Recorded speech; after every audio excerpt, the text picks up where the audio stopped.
साहू बालेश्वर विभाग पर्यावरण संयोजक। ये कार्यक्रम ये केवल कसियार नहीं सारा विश्व में सेप्टेम्बर 20 को आम स्वच्छ सागर सुरक्षित सागर कार्यक्रम कर उद्देश्य हूँ आम भारत वर्ष 40% इकोनॉमी आम सागर उपर डिपेंडेबल। सागर में जी आम समस्ते निजर आमद प्रमोद करने समस्त सागर तट को जाती एवं सेठी आम सिंगल यूज प्लास्टिक जहाँ माइक्रो प्लास्टिक कहुए ताको आम छाड़ी दी सेपटे आसती जहाँ वर्षा सागर में मिसी जाए मिसवा द्वारा सेठी आमर जो जो जीव को लेकिन पर्वत समय भक्षण करती माछ हो अनेक जीव हो से खाइबा द्वारा आसिक पर्वत समय आम से खाऊ एवं सेटा कैंसर आगे आम समस्ते पीड़ित होते समस्त जानती परवर्ती समय आम से सचेतन हवा दरकार। आम जब जाऊँ सागर तट को आम सिंगल यूज प्लास्टिक छाड़ी आसवा ना ताको आम इको ब्रिक्रे परिणत कर आज जो पुंजीवादी जनसंख्या वृद्धि जो आमर सागर तट में 1 किलोमीटर 30,000 माइक्रो प्लास्टिक मिसुची जहाँपाई आगामी पीढ़ी ताके बड़ कैंसर कारण से समस्त सचेतन करें जमी माइक्रो प्लास्टिक ठारू दूरे रहा एवं जो सुरक्षित कथा कहुच्छी सागर तट एत बड़ जे कि सीमा को आम जगवा बहुत असंभव से प्रत्येक नागरिक सचेतन रहा दरकार जे कि जी निर्दिष्ट संप्रदाय लोक मैंने अनुप्रवेश करके आमर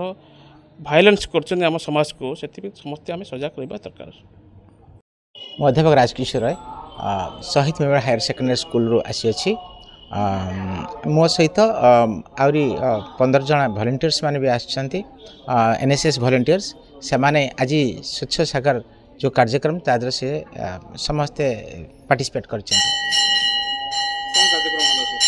आज आमर एक्चुअली ये बड़ अवेयरनेस कार्यक्रम आम जो समुद्र बंधु ट्रस्ट सागर बंधु ट्रस्ट तादर से आमको इनवाइट करते इनवाइट कलापर आम से इनविटेशन रे मत चिट्ठी करते मुझे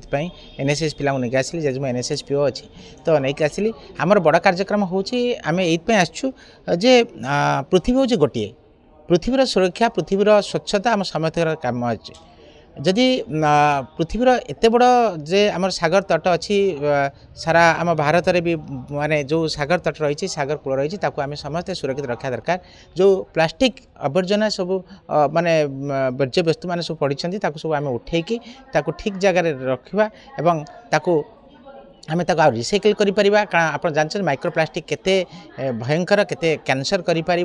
माने आम वाटर पोल्यूट कर आप जानते आम इकोनॉमी टोटाली समुद्र उपरे बहुत माने निर्भर करुच्ची तेणुक आम समुद्र सुरक्षा आम तटर सुरक्षा आउ सब सुरक्षा समस्त दायित्व प्रत्येक नागरिक दायित्व अच्छी प्रत्येक लोक दायित्व अच्छी। धन्यवाद। पवन बिहारी सेठी ये चूड़ामणि ग्रामर अधिवासी यहाँ गोटे अंतर स्वच्छता दिवस समुद्र बा सागर होउची से सब बेले सब मुहूर्त आमरी निज आमे समुद्र स्वच्छता केते को मुहूर्त आम नजर तेणु आज अंतर्राष्ट्रीय स्तर में आम स्वच्छता दिवस को पालन करुछु। आज अति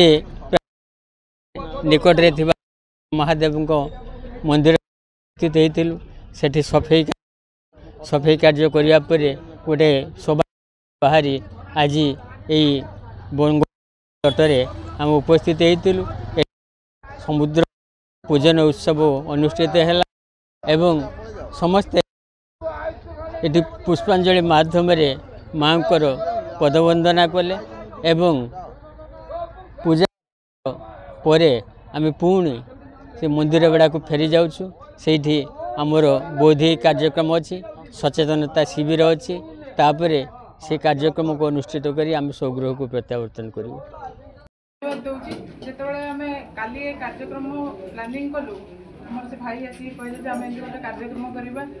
आम तो कहलु ठीक अच्छे आपन सहित आम भी जोड़ी जाइए आम समस्त मिसिक नुआ नुआ खबर जानिबा पई आमो एलएनटीवी को लाइक शेयर और सब्सक्राइब करंतु।